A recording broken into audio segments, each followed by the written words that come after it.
vous sur la télévision Isanganiro, nouveau journal du jeudi 23 décembre 2021. Au sommaire de cette édition, qualifié un crime de génocide et du ressort des Nations Unies. Analyse faite par Jean Bosco Harelimana, expert en justice transitionnelle, au surlendemain de la qualification des massacres de 1972 par la CVR de génocide contre les Hutus. 80% des enfants consultés lors d'une enquête commanditée par la CNIDH, la Commission nationale indépendante des droits de l'homme, affirme avoir subi des violences. En première ligne sont pointés du doigt les parents et les enseignants. Le secrétariat du Conseil national des églises du Burundi appelle les fidèles au strict respect des mesures barrières contre la Covid-19, surtout en cette période de fête de fin d'année. Voilà pour le sommaire. La suite dans un instant.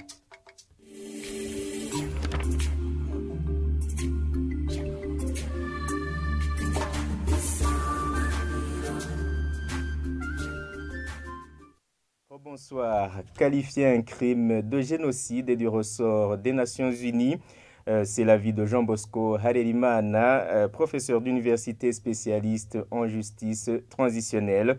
Il fait son analyse après que la commission Vérité et Réconciliation ait qualifié ce lundi les massacres de 1972 de génocide commis contre les Hutus. Suivez-le. Bon, je vais faire mon analyse. Compte tenu de ce qui a été déjà dit, je n'ai pas encore eu l'opportunité d'avoir le rapport complet pour pouvoir le lire. Mais ce n'est pas le seul crime de génocide qui a été mentionné. Les crimes contre l'humanité, contre les Tutsis sur les régions riveraines du lac Tanganyika, notamment dans le sud. Les crimes contre l'humanité, contre les Batwa. Concernant le crime de génocide, puisque c'est ce dont on parle, je crois que ce que a dit la CVR, la qualification de la CVR, il faut la mettre en perspective. En perspective dans la mesure où, oui, la loi qui crée et qui donne le mandat à la CVR actuelle, lui confère cette capacité de qualifier, de suggérer une qualification sur ce qui s'est passé. Cela étant, pour que le crime de génocide soit accepté et pris comme tel, c'est le seul apanage du Conseil de sécurité des Nations Unies. Heureusement, j'ai le rapport du Parlement, la déclaration du Parlement et du Sénat, qu'ils ont sorti le 20, juste au sortir de la présentation.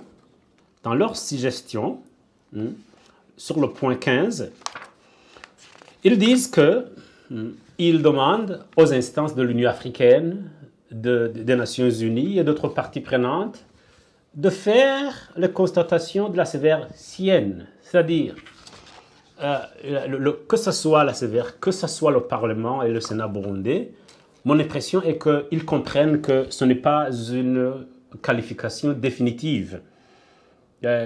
Pour moi, ça devrait être pris comme une suggestion de qualification qui devrait être validée par les instances habilitées. Et ces instances habilitées sont notamment le Conseil de sécurité qui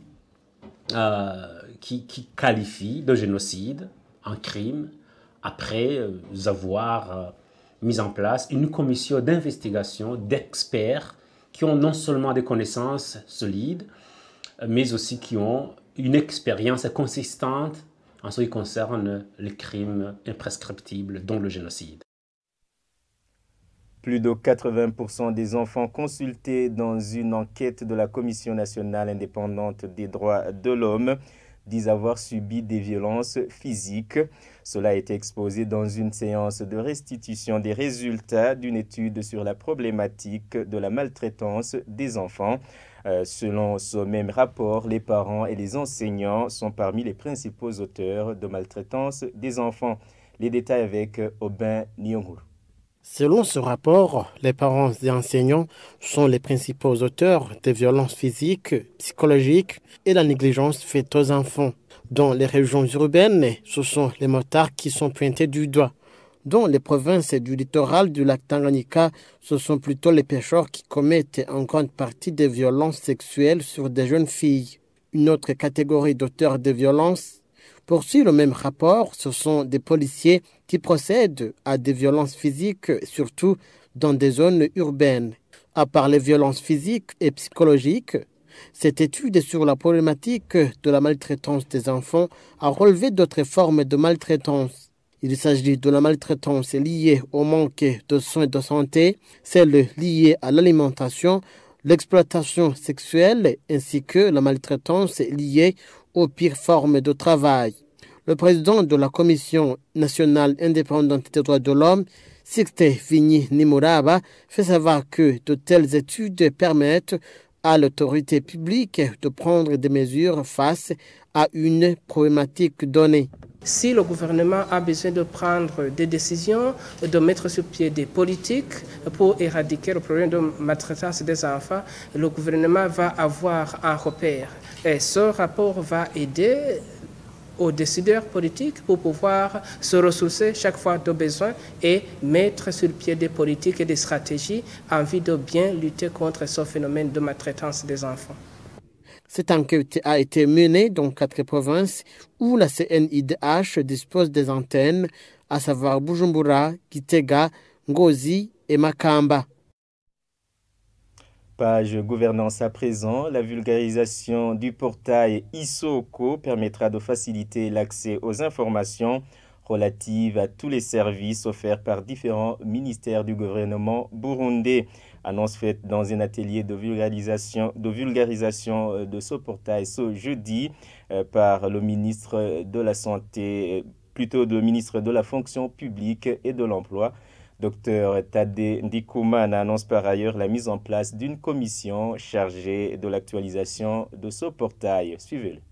Dernièrement, nous avons effectué des descentes sur terrain dans différentes provinces pour voir l'état des liés des guichets uniques qui ont été mis dans 10 provinces, bientôt dans 12, au service de la population pour réduire le coût et le temps que la population mettait pour avoir des documents. C'est une des actions du PNRA qui a été concrétisée et nous comptons continuer pour aller dans 18 provinces.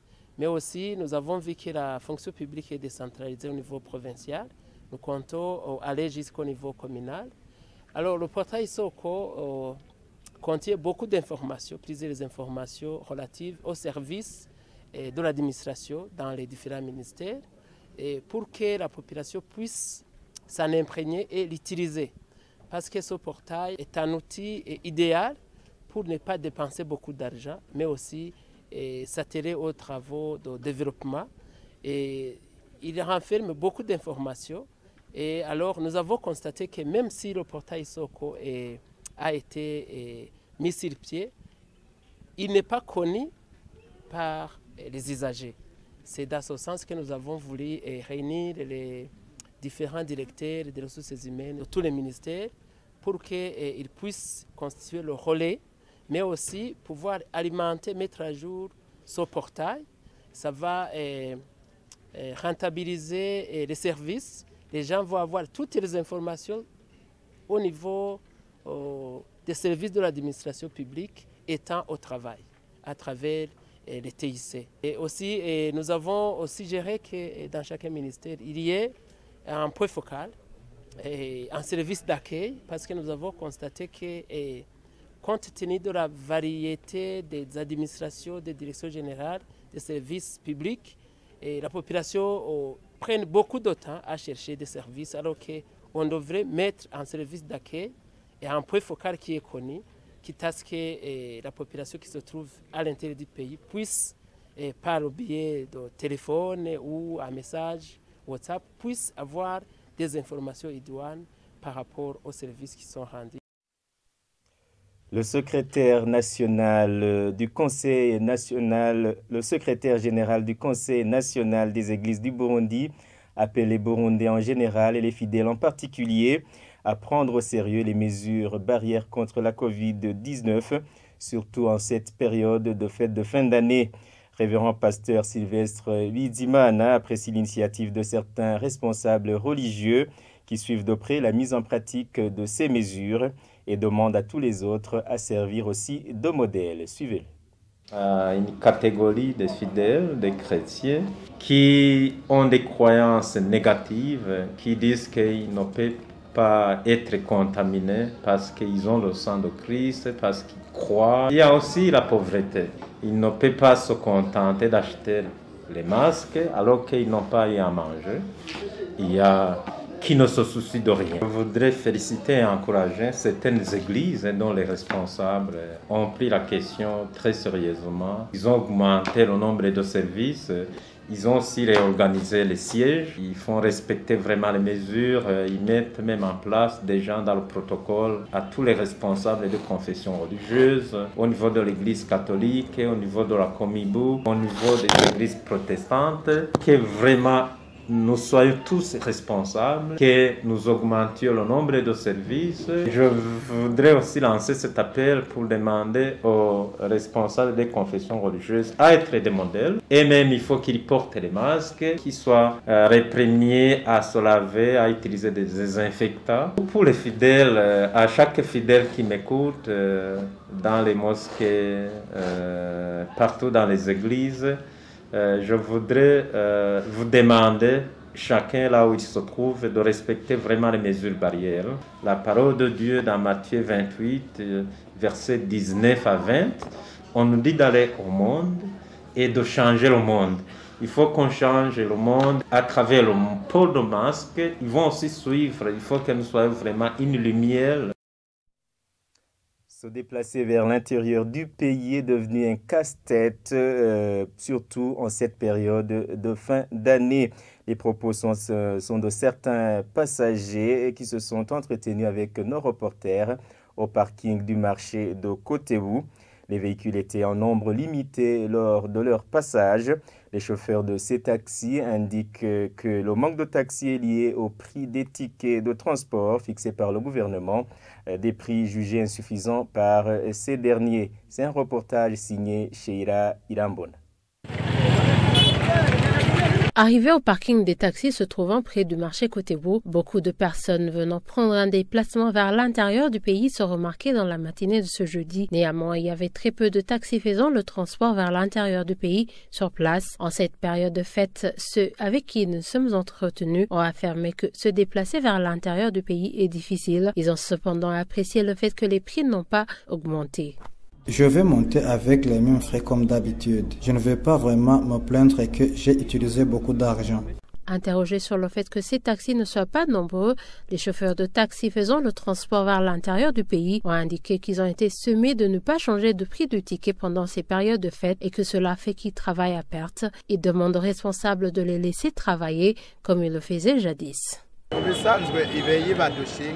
En fait, ils nous exigent de demander par exemple 4 000 francs pour le ticket Bujumbura-Muramvya, comme ceux qui utilisent les IAS. Mais si nous le faisons en période de fête, les Probox n'arrivent pas à avoir de clients pour le retour. Et nous nous retrouvons en train de travailler à perte car tu reviens sans clients. C'est difficile pour nous. Nous leur demandons qu'ils nous laissent, qu'on s'entende avec nos clients. Et l'autre parking qui a été visité est celui où se trouvent les agences. Là, ce sont les clients qui se sont plaints à nos micros. Ils ont indiqué que les prix officiels de tickets ne sont pas respectés. J'ai acheté des tickets de 22 000 et j'ai dû donner 5 000 pour la limonade. C'est-à-dire que des tickets de 22 000 ont été achetés à 27 000. Nous demandons aux responsables de prendre en charge cette question. On croyait que le travail des agences se faisait en ordre. Contacter les responsables de ces agences travaillant à ce lieu n'ont pas confirmé cette information. Eh bien, c'est par ce reportage que nous mettons un point final à ce journal. Merci pour votre aimable attention. Bonne suite des programmes sur la télévision Isanganiro.